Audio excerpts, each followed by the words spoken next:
Já de volta aqui com o programa Bem Assim, olha, na semana passada nós vimos a dor da cantora Valquíria Santos, que perdeu o filho Lucas Santos, de apenas 16 anos. O garoto cometeu suicídio, de acordo com a própria mãe, após ser duramente criticado em suas redes sociais por seus seguidores, após postar um vídeo sugerindo ser homossexual. Tudo não passava de uma brincadeira, mas fica a pergunta: como a busca pela aceitação nas redes sociais tem afetado a mente dos nossos jovens? Quando é de fato o momento dos pais intervirem para evitar que o pior aconteça? Sobre esse assunto a gente vai conversar agora com Nielke Nóbrega, psicóloga, e vai nos passar detalhes a respeito disso. Nielke, seja sempre muito bem-vinda aqui ao programa Bem Assim, é sempre um prazer lhe encontrar. Me diz uma coisa, que análise que a gente pode fazer sobre esse caso, Nielke? Orlane, é bem importante, né?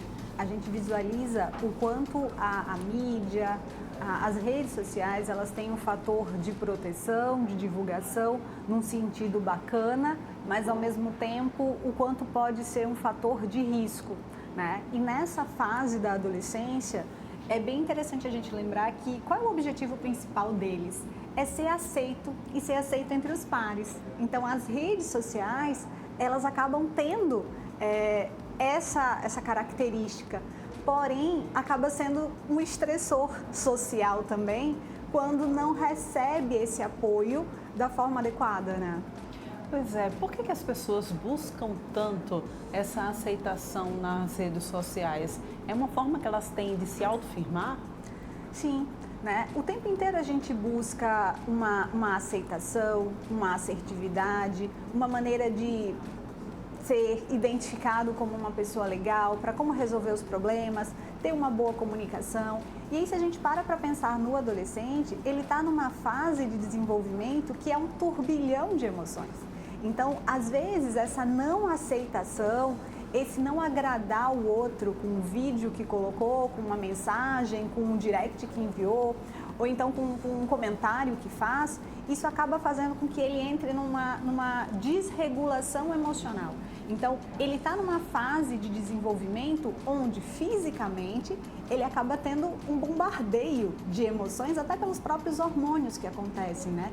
E aí, essa maturação cerebral a nível físico, que a gente fala muito no adolescente, ela tem características diferentes. Por exemplo, tem um estudo longitudinal que foi feito com 220 adolescentes, e aí eles identificaram que os adolescentes, eles sofrem mais impacto das emoções negativas do que as crianças. Então, a não aceitação nas redes, a negativa, né, o like que eles não recebem, isso para eles acabam sendo um problema bem sério. E uma outra coisa que é importante da gente lembrar é que nessa maturação tem o que a gente chama de sistema límbico, que é o que faz o adolescente ter uma boa memória, uma boa emoção, porque eles vivem as emoções de forma muito intensa, né? É bem legal a gente pensar que os adolescentes, assim, eles estão lá super rindo, assim, é uma intensidade com que isso acontece, mas essa intensidade também é preocupante, né? Porém, a nível de maturação, isso favorece a uma comunicação, a uma boa interação, porém vem o outro lado da maturação, que está relacionado com o nosso lobo pré-frontal, que é como eu vou resolver problema, como é que eu vou agir de uma maneira não só abstrata, mas também crítica. Isso está em desenvolvimento no adolescente e eles são cobrados, e essa fase que é biológica, a gente esquece muitas vezes de pensar, e aí o que é que acontece? Ele acaba agindo com impulsividade, como se automutilar, ou então ter algum outro comportamento autolesivo, ou até mesmo uma prática de suicídio. Seria por essa razão, então, por conta dessa maturação, que é tão difícil para o jovem lidar com a rejeição? A maturação seria um fator, mas assim, o fator social, porque aí quando a gente fala de emoção, a emoção tem características fisiológicas, tem características comportamentais, existenciais ou experienciais, mas também ela tem um fator bem importante que é o ambiente. Então, a rede social, o ambiente que eu estou, o TikTok, né, aquilo ativou em mim qual emoção? Foi uma emoção agradável de sentir, né? Eu tô alegre, foi uma aceitação bacana, eu tô me sentindo acolhido, amado, protegido. Ótimo, são emoções agradáveis, isso vai favorecer uma autoeficácia, né? Um bom desempenho. Só que vem a crítica, vem a rejeição, vem do tipo que você fez não foi legal, né? Como no caso dele, de uma acusação em relação à orientação sexual, pelo que eu entendi, né? Então isso acaba trazendo uma desregulação. Aí vem as emoções de raiva, de tristeza, de culpa, onde eles não conseguem regular e ter uma boa resposta, porque são emoções desagradáveis, e aí eles acabam agindo de maneira impulsiva. Aí envolve o fator fisiológico que nós estávamos falando, né, da maturação, mas também muito vinculado à experiência e ao ambiente. Nielke, em que ponto a gente começa a perceber que está ali, de alguma forma, a responsabilidade dos pais também? Esse papel é crucial. E dentro desse papel crucial dos pais tem a questão de observar a qualidade de vida do meu filho. Eu sempre digo que tudo é uma questão de termômetro, o quanto ele está fazendo isso. Tá, filho, me explica por que a necessidade de fazer tanto uso de TikTok, de fazer tantos vídeos, de postar tanto isso, né? Então conhece o universo dele, tenta entender, sem julgamento, sem fazer críticas, né? Acolhendo o que esse adolescente está tendo. E uma outra coisa que é muito importante é se colocar no papel dele. E às vezes eu sempre oriento os pais, compartilha também com teus filhos as tuas experiências, o que você sentia. Tá, era numa outra época, né? Somos os cringes, então é diferente disso, a nossa realidade virtual, não é a geração deles, mas é importante que a gente compartilhe isso com eles para que eles entendam que nós também passávamos por isso. Então a gente também sentia essas coisas, a gente também era discriminado em algum momento, né? E aí eu pensei, quando vocês me convidaram para falar sobre essa temática que é bem importante, me veio daquela mãe, né, que recebeu duras críticas. Exatamente. Também nas redes sociais, porque ela fez o quê? Ela excluiu a conta da filha.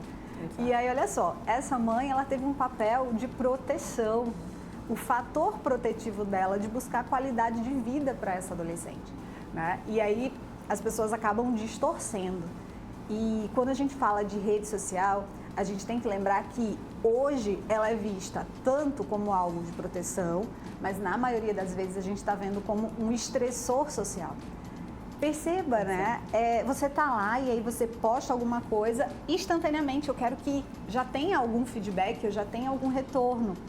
E os adolescentes que são mais intensos, aí que eles querem isso mais rápido, né? Pois é, o Instagram, inclusive, chegou a tirar aquela opção de você ver quantas pessoas curtiram a foto daquela outra pessoa, né? E isso foi quantos likes aquela foto teve. Acho que isso foi um grande passo, inclusive, para evitar essa paranoia, essa coisa, essa busca pela popularidade, pela aceitação de todo mundo, né? E aí, uma pergunta que fica no ar também, Nielke, muitas pessoas têm vida paralela, têm uma vida nas redes sociais e têm a própria vida e geralmente são completamente diferentes, a realidade é completamente diferente do que ela demonstra ser nas redes sociais. Quando isso é exatamente com o jovem, é preocupante? Bastante, porque essa fase, né, o adolescente, ele está constituindo a identidade dele. Então, eu estou com uma identidade dupla, o que eu sou realmente, né?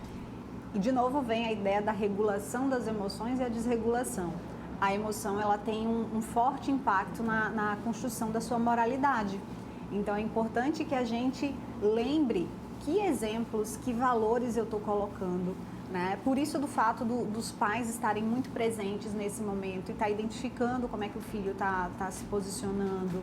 Os pais são os modelos para os filhos, então por que eu preciso postar para as pessoas verem algo que não é real? Infelizmente isso acaba sendo uma realidade. Eu não quero postar nada que seja desagradável e tal. Mas aí eu sempre digo, gente, os erros fazem parte. Errar é humano, né? Faz parte da humanidade comum.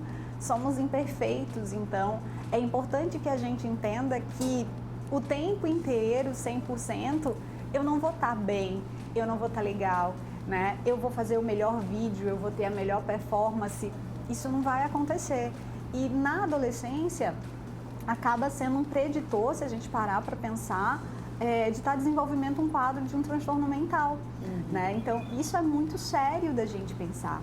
E esses comportamentos autolesivos, esses comportamentos autossuicidas, a própria desregulação emocional, ela acaba sendo um ponto central, né, que nós falamos para esses quadros de desenvolvimento de quadros de transtornos mentais. E a gente tem visto também, né, Niel, que cada vez mais cedo as crianças mesmo entrarem nas redes sociais. Isso eu digo crianças porque crianças de 9 anos não são adolescentes, Sim. né? Então, são seres de fato, são crianças que já estão tendo TikTok, Instagram, WhatsApp, enfim. É normal? A gente deve considerar isso normal? E fica aqui a minha pergunta como mãe mesmo, exatamente nessa faixa etária, né? Porque eu fico dizendo lá em casa, não vai ter TikTok, não tem celular, não tem idade para isso. Eu posso realmente estar fazendo isso? Eu estou invadindo demais a privacidade da minha filha? Eu acredito que não. Tu está sendo uma mãe extremamente assertiva, adequada, muito feliz no teu posicionamento. Eu sempre coloco que até na adolescência isso precisa ter um monitoramento, precisa ter um limite de tempo, quanto está sendo feito de uso, né? E uma criança, a gente sabe, a literatura está aí, as pesquisas dizem que antes dos 2 anos não é indicado. Depois a gente vai aumentando para 30 minutos, 1 hora. Eu sei que excluir totalmente o uso de telas da vida de uma criança hoje em dia é impossível, mas é possível a gente apresentar para essa criança outras coisas que também são legais, que também são atrativas. Então, desde que ela tenha esse uso de forma cuidadosa, de forma organizada com os pais, né, de forma colaborativa, eu não vejo problema, mas sem excessos. E aí a gente volta também a fazer menção àquela situação daquela mãe, que também foi tema, inclusive, de uma conversa com você, entre você e Mara Almeida, né? Então, o pai e a mãe, eles não estão invadindo a privacidade do filho a partir do momento que ele diz, olha, está na hora de você acabar com essa história, porque eu estou vendo que está saindo demais do limiar do que é normal. Isso não é invasão de privacidade? Não, desde que o diálogo seja construído de forma adequada, não é. Então, por isso que eu mencionei para você do tipo, o interesse genuíno. Filho, por que tu gosta disso? Compreender o universo dele, entender por que ele faz. Não fazer julgamentos, mas ao mesmo tempo compartilhar. Por quê? Como ele está em desenvolvimento, é importante que venha um adulto que já tem uma certa experiência de colocar essas informações para ele e ele poder avaliar de forma colaborativa com os pais, né? Que são pessoas que os amam, que normalmente vão ter um cuidado, um respeito, que faz parte da difícil arte de educar, né? No desenvolvimento também, contribuir para esse ser humano que precisa ter uma base sólida, precisa ter uma construção de caráter, de identidade, de personalidade de maneira saudável. E Niel, como que a gente consegue perceber que aquele uso das redes sociais está indo além do que deveria, que aquele nosso filho, adolescente, jovem, criança, enfim, está realmente se frustrando demais com os resultados das redes sociais, deixando-se abalar demais, inclusive a nível até de ter depressão, de desenvolver depressão. É possível também isso acontecer, né? Sim. E outros quadros também, né? Quadros de transtornos alimentares também muito frequente na adolescência, e a gente vê qual é a imagem de cada, né? O corpo magro é você fazer rinoplastia, são tantas coisas que são impostas nas redes que eles acabam, e aí se a gente para pensar, o adolescente está desenvolvendo até fisicamente, então esse corpo não está totalmente pronto ainda, né? Mas trazendo a tua pergunta no sentido de como gerenciar tudo isso, né? É importante que a gente reveja valores, reveja como isso está sendo construído, e dentro do padrão dos adolescentes e das crianças eles ficam irritados, eles ficam agressivos, eles acabam tendo respostas inesperadas e que não são adaptadas para o próprio desenvolvimento deles, porque ficou sem internet, porque não recebeu o feedback que eles queriam nas redes. Então, mais ou menos a gente observar uma mudança de padrão de comportamento que o teu filho, que o teu sobrinho, enfim, que o garoto, né, ou a criança que você está observando, que você está acompanhando, ele passou a ter diferente porque ele ficou um período de tempo sem o uso da tecnologia. E a gente precisa desenvolver o limiar de frustração nas crianças, né? Então, as nossas crianças precisam receber nãos. Era uma próxima pergunta que eu ia te fazer. A gente está vivendo, de fato, a geração que não sabe receber um não, Nielke? Muito, né? E aí eu me preocupo com os adultos lá na frente, tá? Então, é aquele adulto, que construção eu quero ter para o meu filho? É aquele que precisa ter na hora que ele quer, a resposta precisa ser imediata. Eu sempre falo, gente, até macarrão instantâneo demora 3 minutos para ficar pronto. Tá, então a gente tem que tolerar um pouquinho essa ideia de que não é no seu tempo, não é no seu jeito, e os pais precisam ser esse freio, né? Então, às vezes, o que é que tem? A necessidade por trabalho, por ofertar o melhor para o filho, a gente acaba, ai não custa nada dizer isso aqui para ele, não custa nada eu dar isso aqui para ele. Ele precisa, né? Você deu um celular para ele super legal no mês passado. E aí agora sai um novo celular, ele quer um outro. Tá, você nem tem, mas tu tem que dar para o teu filho, por qual razão, né? E aí quem está potencializando isso, infelizmente, são os cuidadores. Então a gente precisa frustrar as crianças.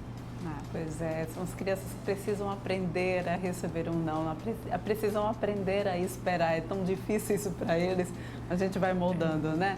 Muito obrigada, Nielke, pela tua participação mais uma vez aqui no programa Bem Assim. A gente volta a se encontrar em outra oportunidade. Obrigada, tá bom? Tchau, tchau.